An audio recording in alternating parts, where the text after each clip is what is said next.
Success can be a dangerous thing. It can blind you to the rot growing beneath the surface, to the small compromises that eventually become systemic failures. Nobody understood this better than Daniel Reeve, owner of one of the largest automotive dealership chains in the country. From his corporate office, surrounded by awards and accolades, he had watched his company grow from a single dealership into a multi-state empire. Every quarterly report showed increasing profits. Every management meeting presented graphs pointing upward, and every executive summary praised the company's performance. But something wasn't right. It started with emails, scattered at first, then increasing in frequency. Customers writing directly to corporate, their messages filled with frustration and disappointment. A single mother who discovered hidden fees months after her purchase. An elderly man who felt pressured into an extended warranty he couldn't afford. A young couple whose trade-in was severely undervalued. Each complaint was met with the same response from his management team. Isolated incidents, they said. Just difficult customers, they assured him. Nothing to worry about. Daniel had built his business on a simple principle: treat people fairly. It was more than just a slogan. It was a promise. Looking at the polished monthly reports on his desk, he couldn't shake the feeling that this promise was being broken. The numbers told one story, but the growing stack of complaints told another. One morning, staring at his reflection in his office window, Daniel made a decision that would change everything. He wouldn't send in auditors or corporate investigators. He wouldn't announce another policy review or customer service initiative. No, he would do something far more radical. He would become a customer in his own dealership. The transformation was subtle but effective. Gone were the tailored suits and designer watches. Instead, he chose worn jeans and a simple button-down shirt. He let his usually well-trimmed beard grow slightly unkempt. A pair of reading glasses and a baseball cap completed the disguise. Looking in the mirror, he saw not Daniel Reeve, CEO of Reeve Automotive, but just another middle-aged man shopping for a car. He chose one of his largest dealerships for the experiment. Located in a busy commercial district, it consistently reported some of the highest sales figures in the chain. On paper, it was a model of efficiency and success, but it had also generated some of the most troubling customer complaints. As Daniel pulled into the parking lot that morning, the sun was just beginning to rise, casting long shadows across rows of gleaming vehicles. He watched as employees arrived, straightening their ties and rehearsing their sales pitches. From the outside, everything looked perfect, too perfect. Like a stage set, carefully arranged for a performance. The showroom was already bustling when Daniel walked in. Sales representatives moved with practiced efficiency, their smiles as polished as the cars they were selling. He played his role perfectly, wandering between vehicles, occasionally running his fingers along a hood or peering through a window. It didn't take long for a salesman to approach him, right on cue with the practiced greeting and confident grin. But Daniel's attention was elsewhere. Years of experience had taught him to read the subtle signs that numbers could never show: the nervous glances between employees, the hushed conversations, the body language of customers leaving the finance office. He was so focused on these details that he almost missed it, the trembling voice that would change everything. "Please, isn't there anything else you can do?" The words carried across the showroom, heavy with desperation. Daniel turned slightly, his eyes finding their source. An elderly couple standing at the trade-in desk. Harold Carter stood tall despite his age, his silver hair neatly combed, one arm protectively around his wife Linda's shoulders. Linda was gripping her husband's hand, her face creased with worry and unshed tears. Their car sat outside, a well-maintained sedan that looked out of place among the dealership's newer models. But it wasn't just a car. Daniel would soon learn it was something far more precious. Behind the counter stood Rick Larson, the dealership's sales manager. Daniel had seen his name on numerous reports, always praised for his ability to maximize profits. Now, watching him interact with the elderly couple, Daniel understood exactly how those profits were achieved. "I'm sorry," Rick said, his voice carrying a practiced shrug that contained no real sympathy. "Best I can do, that car isn't worth much. You're actually lucky I'm offering this much." Linda wiped at her eyes, her voice breaking as she spoke. But this car belonged to our son. He passed away last year. We kept it as long as we could, but we just can't afford the repairs anymore." The words hit Daniel like a physical blow. He watched as Rick's expression remained unmoved, calculating, cold. This wasn't just business anymore. This was cruelty masked as commerce. "Listen," Rick sighed dramatically. "I understand this is emotional for you, but sentimental value doesn't add dollars to an appraisal. The market price is the market price." Linda's lower lip quivered. "It's not just a car to us, it's the last piece of him we have left." Harold squeezed his wife's hand, his jaw tightening. He was trying to stay strong, but the pain in his eyes was unmistakable. This was a man who had lost his son, and now he was being forced to endure this clinical dismantling of one of his last connections to his child. Rick remained unmoved. "The offer stands at $2,000. That's already generous considering the mileage. If you want to move forward, we can do the paperwork right now. Otherwise—" He gestured toward the exit, the dismissal clear in his tone. Something snapped inside Daniel. The careful observer role he had planned to maintain crumbled in the face of this calculated heartlessness. This wasn't just a bad deal or a pushy salesman. This was a fundamental betrayal of everything his company was supposed to stand for. He stepped forward, his voice steady but charged with purpose. "Excuse me, what's going on here?" The moment those words left his mouth, Daniel knew there was no going back. His undercover operation had just shifted from observation to intervention, and he was about to discover just how deep the corruption in his dealership really went. The showroom air grew thick with tension as Rick turned, clearly annoyed at the interruption. "Sir, this is a private discussion." His voice carried the practiced authority of someone used to controlling conversations, used to having the final say. Daniel maintained his calm demeanor, though inside, his blood was boiling. "I'm sorry to intrude, but I couldn't help overhearing." He turned to the elderly couple, his voice softening. "I'm actually in the market for a car myself, and that sedan caught my eye." Rick's expression darkened, the mask of professional courtesy slipping slightly. "It's not for sale. It's being traded in." The dismissal in his tone was clear. This was his territory, his deal to close. "What's the trade-in value?" Daniel asked, though he already knew the answer. He watched Rick hesitate, caught between maintaining the lie and facing a potential witness. "2,000, Rick finally said, the words coming out like a challenge. Daniel raised an eyebrow, his voice taking on an edge of disbelief. "That's it? For a car in that condition?" He rubbed his chin thoughtfully. "I'll offer $5,000. The room fell silent. The elderly couple gasped, while Rick's expression transformed from annoyance to barely contained fury. "Sir, I don't think you understand." "No, Rick," Daniel cut him off, his voice suddenly carrying a different kind of authority. "I don't think you understand."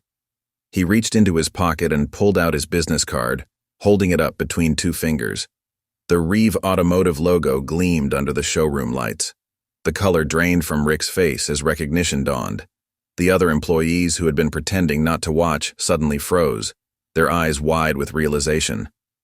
"I'm Daniel Reeve," he continued, each word landing like a hammer blow. "The CEO, the owner, the man who built this company." He took a step closer to Rick, his voice lowering. "And I just watched you try to scam these good people." Rick's mouth opened and closed, but no words came out. The carefully constructed facade of control had shattered completely. "Mr. Reeve, I can explain." "Explain what?" Daniel's voice carried across the now silent showroom. "Explain how you were about to cheat these people out of thousands of dollars? Explain how you were using their emotional connection to their deceased son's car against them?" Other employees began to gather, drawn by the confrontation. Some looked guilty, others relieved, as if they had been waiting for this moment. "But sir," Rick stammered, desperately trying to regain his footing, "I was just following standard procedures." "Maximizing profit margins. Standard procedures?" Daniel's voice was ice. "Since when did exploiting grieving parents become standard procedure in my company?" A young salesman named Chris stepped forward, gathering his courage. "Sir," It's not just this deal. Rick encourages us to do this all the time. Lowball trade-ins, hide fees, push unnecessary add-ons. Rick whirled around. Shut your mouth. No, Daniel said firmly. Keep talking, Chris. I want to hear everything. The next morning, Daniel arrived early at the dealership. The events of the previous day had sent shockwaves through the company, but firing Rick was just the beginning. Real change required more than removing one bad manager. It required rebuilding from the ground up. He gathered all employees in the staff lounge, the room buzzing with nervous energy. Coffee machines hummed in the background as people shifted uncomfortably in their seats, unsure of what to expect. Yesterday, Daniel began, his voice firm but encouraging, we saw the worst of what our industry can be. Today we start building something better. He moved to a whiteboard and began writing. From this moment forward, we operate under new principles. He turned back to face his employees. First, complete transparency. Every fee, every charge, every detail of every deal will be clearly explained to customers. No more hidden costs, no more last-minute add-ons. Tim, the veteran salesman who had worked under Rick, raised his hand hesitantly. Sir, with all due respect, how are we supposed to make our numbers? The quotas. The quotas are gone, Daniel interrupted. We're implementing a new commission structure based on customer satisfaction, not just sales volume. Happy customers become repeat customers. They refer their friends and family. That's how we build sustainable success. He continued writing on the board. Second, fair valuations. We'll implement a transparent trade-in system using multiple independent sources. Customers will see exactly how we determine values. Chris, who had spoken up against Rick the day before, nodded approvingly. What about the pressure to push high-interest financing? That ends now, Daniel declared. We'll present all financing options clearly, explain the pros and cons of each, and let customers make informed decisions. Our job is to help people find the right car at the right price, not to squeeze every possible dollar from them. He turned back to the group. I know some of you are worried. You're thinking this sounds nice, but it won't work in the real world. You're worried about your paychecks, your jobs. He paused, making eye contact with each person in the room. I'm not just asking you to trust me. I'm betting my entire company on this. The room was silent as the weight of his words sank in. This wasn't just a policy change. It was a complete transformation of how they did business. Here's what we're going to do, Daniel continued. First, we're going through every deal from the past year. Any customer who was overcharged, misled, or treated unfairly will receive a refund and an apology. Yes, this will cost us money in the short term, but it will buy us something more valuable: trust. He moved to the center of the room. Second, we're implementing a new training program, not just on sales techniques, but on ethics, transparency, and customer service. Every employee will be certified in our new standards. Finally, he said, his voice carrying conviction, we're going to prove that doing the right thing is good business. Each of you has a choice to make. You can be part of this change, or you can leave. But if you stay, know that we're creating something revolutionary, a car dealership that people actually trust. The energy in the room had shifted. Where there had been uncertainty, there was now a spark of hope. Even the most cynical employees seemed to be considering the possibilities. Sir, Chris spoke up again, what about the other dealerships? Won't they just take advantage of our honesty to undercut us? Daniel smiled. Let them try. Because here's what they don't understand. People are tired of being lied to. They're tired of feeling cheated. We're not just changing policies.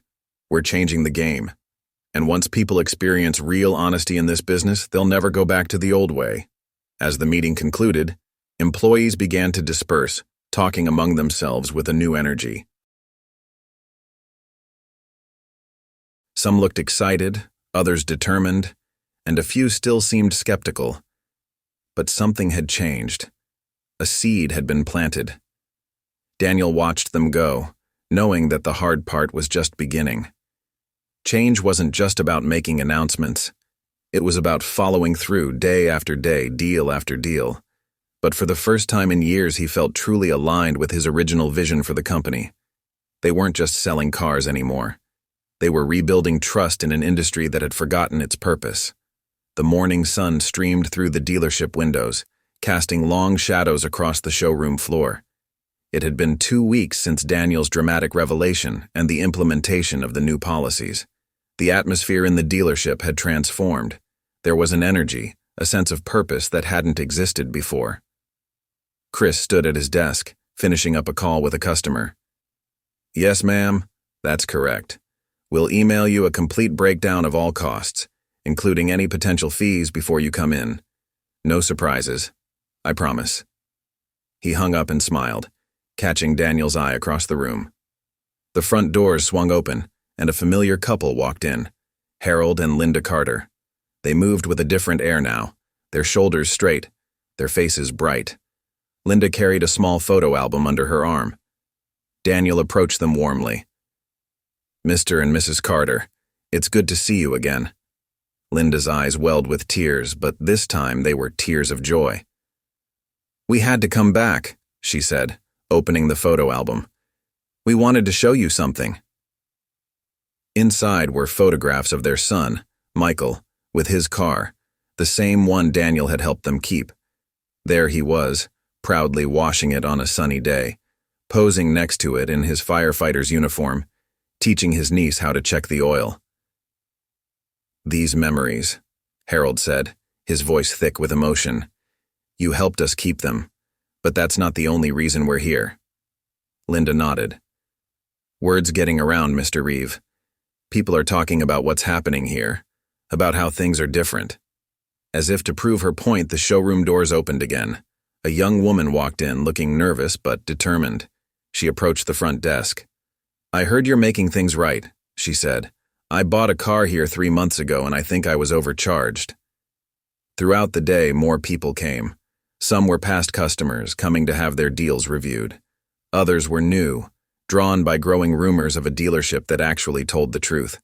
Tim, the veteran salesman who had initially been skeptical of the changes, was discovering that honesty made his job easier, not harder. "It's strange," he told Daniel during a quiet moment.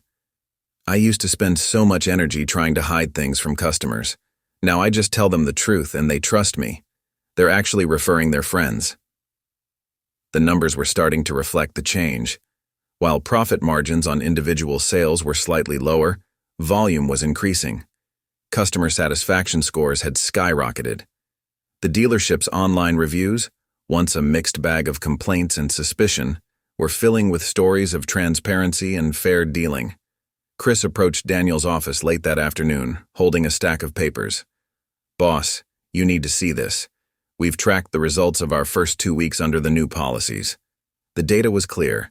Customer retention was up 40%, referral sales had doubled, and surprisingly, the average sale price had actually increased slightly. People were willing to spend more when they felt they could trust the process. But amid this wave of success, a storm was brewing. The phone call came at exactly 3:47 p.m. Daniel was reviewing customer feedback reports when his private line rang. The caller ID displayed a name that made his jaw tighten: Michael Langford.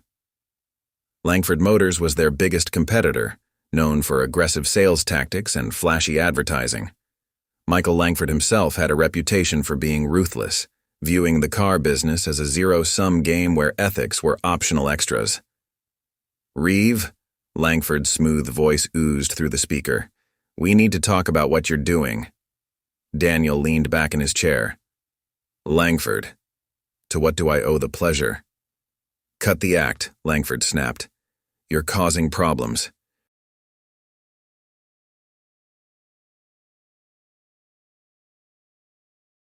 "This little honesty campaign of yours, it's disrupting the market." "Disrupting the market?" Daniel repeated. "You mean it's making it harder for you to overcharge customers?" Langford's laugh was cold. "You always were an idealist, Reeve, but let me explain something to you. This industry has a certain way of doing things. Unwritten rules. Gentlemen's agreements." "There's nothing gentlemanly about deceiving people," Daniel countered. "Listen to me very carefully." Langford's voice lowered. You're not just changing your dealership, you're threatening the entire ecosystem. People are starting to ask questions. They're demanding the same transparency from other dealers. It's bad for business. Daniel felt his pulse quicken, not with fear, but with determination. No, Langford. It's bad for your business, because your business is built on lies. I'm warning you, Reeve. Back off. Return to standard practices. Otherwise what? Otherwise, I'll have to take action, and trust me, you don't want that. I've destroyed better dealers than you. Daniel stood, looking out his office window at the busy showroom floor. He could see Chris helping a young family explaining features with genuine enthusiasm. Tim was reviewing a trade-in valuation with complete transparency. This was what the business should be. You know what your problem is, Langford.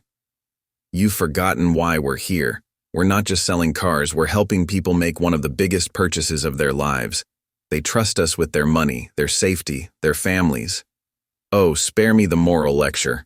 No, you spare me the threats. Daniel cut him off. You want to take action? Go ahead. But understand something. I'm not backing down. Not now. Not ever. The line went silent for a moment. When Langford spoke again, his voice was deadly quiet. You've made your choice, Reeve. Remember this conversation when everything you've built comes crashing down. The line went dead. Daniel sat back down, his mind racing. He had expected resistance to his changes, but this was different. Langford wasn't just a competitor, he was a symbol of everything wrong with the industry, and he had just declared war. Chris knocked on the office door. Boss? Is everything okay? Daniel looked up, managing a smile. Close the door, Chris, we need to prepare. Things are about to get complicated. As he began explaining the situation to Chris, Daniel knew that their early victory celebration had been premature. The real battle was just beginning. Langford wouldn't just attack their business, he would try to destroy their entire philosophy. The question was, could honesty and integrity survive in an industry built on deception? The answer to that question would change not just Reeve Automotive, but the entire car business forever. The first signs of Langford's retaliation appeared within days. A customer walked into Reeve Automotive, waving a printed advertisement from Langford Motors. They're offering the same car for $3,000 less, he announced, looking expectantly at Chris. Can you match that? Chris glanced at Daniel, who nodded slightly. They had prepared for this. Sir, Chris began, I'd be happy to look at that offer with you. But first, let me show you something interesting. He pulled up 2 documents on his computer screen. This is our price breakdown. Every fee, cost, and charge listed clearly. Now let's look at Langford's fine print. The customer leaned in, his expression changing as Chris highlighted the hidden fees, mandatory add-ons, and financing tricks buried in Langford's offer. By the time you factor in all these extras, Chris explained, their price is actually higher than ours. But not every customer was so easily convinced. As word spread about Langford's aggressive pricing, foot traffic at Reeve Automotive began to decline. The pressure was mounting. Tim approached Daniel's office one evening, his face creased with worry. People are leaving without even hearing us out, he reported. Langford's salespeople are telling them we've gone soft, that our honest pricing is just a cover for overcharging. Daniel sat at his desk, studying the latest sales reports. The numbers were concerning, but not for the reasons his competitors might think. Gather everyone, he said finally. It's time we show Langford what we're really made of. In the staff meeting that followed, tension filled the air. Some employees shifted nervously, remembering the comfortable profits of their old ways. Others looked determined, having seen the positive impact of their new approach. Langford thinks he can break us with price wars, Daniel began.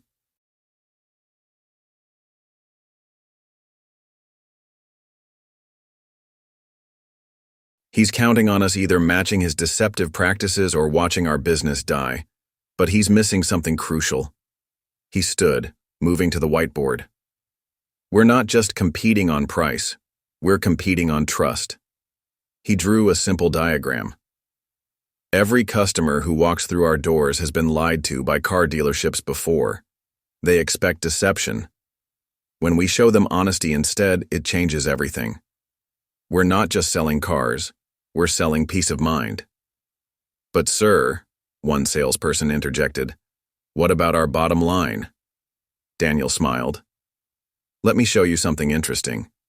He projected a chart onto the wall. These are our customer retention rates since we implemented our new policies. Yes, initial sales are down, but look at the repeat business, look at the referrals. We're building something sustainable. The strategy was clear. Instead of matching Langford's prices, they would expose his tactics. Every lowball offer would become an opportunity to educate customers about hidden costs and deceptive practices. Daniel knew they needed more than just defensive tactics. It was time to take the fight to Langford. Chris, he called out one morning, I need you to help me with something special. Together, they began a deep dive into Langford Motors' history of customer complaints, legal disputes, and regulatory violations. What they found was staggering. Hundreds of customers had been misled, overcharged, or trapped in predatory financing schemes. Many had tried to speak out but were silenced by aggressive legal tactics or buried under paperwork. Look at this pattern, Chris pointed out, spreading documents across the conference room table. They target vulnerable people, elderly customers, single parents, young buyers with limited credit history. They promise impossible deals, then spring the trap after the papers are signed. Daniel nodded grimly. We're not just fighting for our business anymore.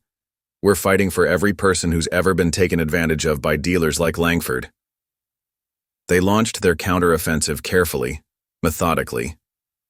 First came the customer testimonials, real people telling real stories about their experiences with both dealerships. Video interviews, written statements, and social media posts began circulating, showing the stark contrast between Langford's promises and reality. Then they introduced the True Cost Calculator, a simple online tool that helped customers decode dealer pricing tricks. It quickly went viral, with other honest dealers across the country beginning to adopt similar transparency tools. But the real breakthrough came from an unexpected source.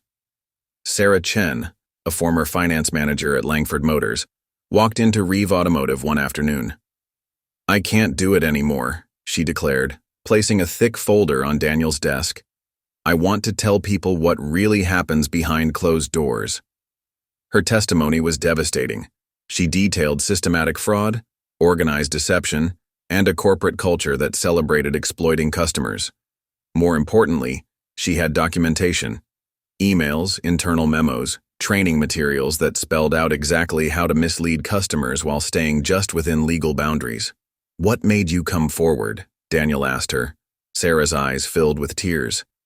Last week, I had to help process a repossession. A single mother who thought she could afford the payments because they hid the real interest rate. When I saw her kids' car seats being taken out, I just couldn't be part of it anymore. The evidence was irrefutable. Daniel and his team carefully compiled everything into a comprehensive report. But rather than going to the media or authorities first, they did something unexpected. They sent it to Langford himself. The phone in Daniel's office rang almost immediately. You son of a bitch. Langford's voice trembled with rage. You think you can blackmail me? This isn't blackmail, Michael, Daniel replied calmly. This is an opportunity. Change your practices. Join us in bringing honest dealing back to this industry. Or we release everything, to the press, to regulators, to every customer you've ever deceived. You'll regret this, Reeve, when I'm done with you. No, Michael, you'll regret every customer you've cheated. Every life you've damaged, every trust you've broken. The only question is whether you want to be part of the solution or go down as part of the problem. The line went dead. Daniel sat back, knowing that Langford wouldn't go down without a fight. But for the first time, he felt truly confident about their chances. They had something Langford could never match, the power of truth. Chris, he called out. Get the team together. Phase 2 starts now. The war for the soul of the car business was about to enter its final, decisive stage. And this time, honesty had the upper hand. The headline blazed across the local news website. Reeve Automotive's refund program. Customer service or cover-up? Daniel stared at his computer screen, his jaw clenched. Langford had made his move, and it was cleverer than expected. The article, clearly planted by Langford's PR team, painted Reeve Automotive's refund program as an admission of past fraudulent practices, questioning why customers needed refunds if the dealership had been honest all along. Social media exploded with speculation. Customer confidence, so carefully built over the past months, began to waver. The phone lines lit up with concerned clients asking about the validity of their purchases. "Boss," Chris burst into Daniel's office, his face pale. "You need to see this." He turned on the local news where Michael Langford himself was giving an interview. "As a longtime member of this business community," Langford was saying, his expression a masterpiece of practiced concern, "I feel obligated to speak out. When a dealership suddenly starts giving away money, you have to ask yourself, what are they hiding? Are these refunds hush money to prevent bigger revelations?" The newsroom phone number scrolled across the bottom of the screen, urging viewers with complaints about Reeve Automotive to come forward. It was a masterful piece of manipulation. Tim gathered the sales team for an emergency meeting. "Customers are canceling appointments," he reported grimly. "Some are even trying to return recently purchased vehicles, worried they've been part of some scam." Daniel watched his team's faces, the uncertainty, the fear, the creeping doubt. Even those most committed to the new ethical approach were shaken. This wasn't just an attack on their business, it was an assault on their integrity. Sarah Chen, the former Langford employee who had become their key witness, sat in the corner, her hands trembling. "This is exactly what he does," she whispered. "He turns everything upside down until people don't know what to believe anymore." The pressure mounted as local business organizations began distancing themselves from Reeve Automotive. Longtime banking partners called expressing concern. The carefully built foundation of trust seemed to be crumbling. That evening, Daniel sat alone in his office, surrounded by evidence of Langford's corruption. Documents, testimonies, proof of systematic fraud. Yet somehow Langford had managed to turn their honesty into a weapon against them. The truth was in their hands, but the narrative was slipping away. Then his phone buzzed with a text from his daughter. "Dad, remember what you always told me. The truth doesn't need to hide." Daniel stared at those words for a long moment. A plan began to form. The morning sun cast long shadows across the parking lot of Reeve Automotive as camera crews set up their equipment. Daniel had called for a press conference, and the media had come in force, expecting either a defensive response to Langford's accusations or perhaps an admission of defeat. What they got instead would change the industry forever. Daniel stood at the podium, dressed not in his usual business suit, but in the simple clothes he had worn during his undercover visit. The symbolism wasn't lost on his employees, who stood behind him in a show of solidarity. "Good morning," he began, his voice steady. "Yesterday, Michael Langford questioned why we give refunds to customers. Today, I'm going to tell you exactly why." He gestured to a large screen behind him, which flickered to life with security camera footage from his undercover operation. "This is what I discovered in my own dealership," he announced, as the video showed Rick Larson attempting to swindle the elderly couple. "I could have hidden this. I could have quietly fired the manager and pretended everything was fine. Instead, we chose to face our failures openly and make them right." The reporters leaned forward, cameras clicking rapidly. This wasn't the defensive posture they had expected. "But that's not all," Daniel continued. "We discovered something much bigger." He began sharing the evidence they had gathered about Langford Motors, the internal documents, the predatory practices, the systematic exploitation of vulnerable customers. Sarah Chen stepped forward, her voice shaking but determined as she detailed her experiences at Langford Motors. Former Langford employees, inspired by her courage, joined her at the podium, each adding their own testimony. Then came the customers, dozens of them, standing up one by one to tell their stories. The elderly couple who nearly lost their son's car, the single mother who had been trapped in predatory financing, The young couple who had been charged thousands in hidden fees? As the stories mounted, something extraordinary happened. People in the audience began standing up, adding their own experiences with Langford Motors. The press conference transformed into something more, a public reckoning. But Daniel wasn't finished. He turned to address the cameras directly. Mr. Langford accused us of hiding something by giving refunds. He's right. We were hiding something. We were hiding from our own responsibility to do what's right, but no more. He paused, letting the words sink in. Today, we're not just defending our reputation. We're changing how this business works. Right now, I'm announcing the creation of the Automotive Ethics Initiative, a program that will help other dealerships transition to fully transparent practices. We're opening our books, sharing our methods, and inviting independent auditors to verify everything we do. The crowd murmured in surprise. This was unprecedented in the industry. To every customer who's ever been deceived by a car dealership, including mine, I say, no more. To every salesperson who's been forced to choose between their conscience and their paycheck, no more. To every dealer who thinks honesty can't profit, watch us prove you wrong. Just then, a commotion erupted at the back of the crowd. A man in an expensive suit was pushing his way forward, James Martinez, Langford's top sales manager. "I can't do this anymore," he announced, his voice carrying across the suddenly silent crowd. "Everything they're saying about Langford is true, and I have proof." He held up a USB drive. "These are the real sales training materials, the ones that teach us how to deceive customers. The ones Mr. Langford claims don't exist." The media frenzy that followed was intense, but Daniel barely noticed. He was watching the faces of his employees, the pride, the relief, the vindication. They hadn't just survived Langford's attack. They had turned it into a moment of transformation.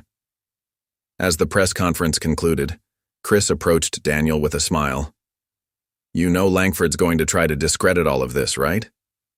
Daniel nodded, returning the smile. "Let him try. The truth doesn't need to hide anymore." The revolution in the car business had found its defining moment.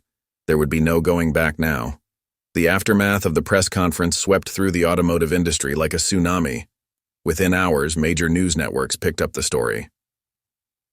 "Car Dealership Revolution, the man who chose truth over profit," became the headline that dominated business news. Langford Motors' carefully constructed facade crumbled within days. As more employees came forward with evidence, regulatory agencies launched investigations. The USB drive provided by James Martinez proved to be the final nail in the coffin. It contained detailed instructions for systematic customer deception, complete with scripts, hidden fee structures, and methods to circumvent consumer protection laws. Michael Langford himself disappeared from public view, his empire crumbling around him. By the end of the week, Langford Motors stock had plummeted, and their biggest investors were pulling out. The mighty had fallen, but this wasn't just about one company's downfall, it was about an industry's awakening. Other dealerships began reaching out to Reeve Automotive not as competitors, but as potential allies. "We want to learn," they said. "Show us how to do business the right way." Daniel's Automotive Ethics Initiative, launched during the press conference, transformed from a bold statement into a movement. Dealerships across the country began signing up, committing to transparent practices and customer-first policies. The initiative created a certification program with regular audits and customer feedback requirements. Chris, now promoted to Director of Ethics and Compliance, led training sessions for other dealerships. "The most amazing thing," he told Daniel one evening, "is how relieved these salespeople are. They've been carrying the weight of deception for so long, and now they can finally put it down." The numbers told an extraordinary story. While some had predicted that honest dealing would kill profits, the opposite proved true. Customers, tired of being deceived, flocked to a business they could trust. The dealership's profit margins were slightly lower per sale, but volume and repeat business more than made up for it. Tim, speaking to a group of new recruits, summed it up perfectly. "We're not just selling cars anymore. We're selling trust, and people are hungry for it." 1 year later, Daniel stood in the same showroom where it had all begun. The physical space looked similar.